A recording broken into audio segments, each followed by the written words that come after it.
नमस्कार मित्रांनो, आज आपण फक्त पोहा आणि बटाटा वापरून खूपच कुरकुरीत आणि चविष्ट टिक्की बनवणार आहोत। ही रेसिपी सोपी, कमी खर्चात तयार होणारी आणि संध्याकाळच्या नाश्त्यासाठी एकदम परफेक्ट आहे। चला तर मग सुरुवात करूया।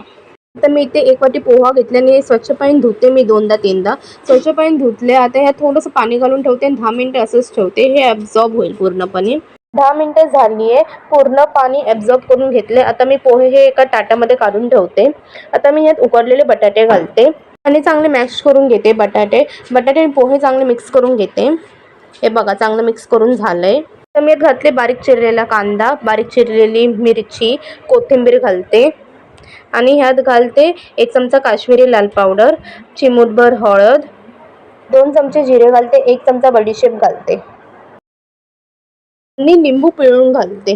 अर्धा लिंबू आहे तो पिळून घालते, चांगला आंबटपणा येईल, चांगली चव येईल म्हणून। आता चवीनुसार मीठ घालते आणि हे चांगलं मिक्स करून घेते सगळं।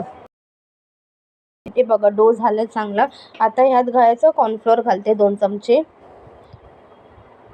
आणि आता मी परत हे मळून घेते व्यवस्थित।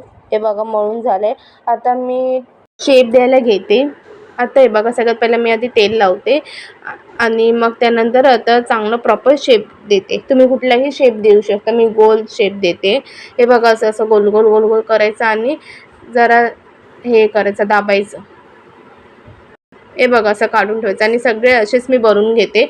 हे बघा, आता मी भाजायला घेते।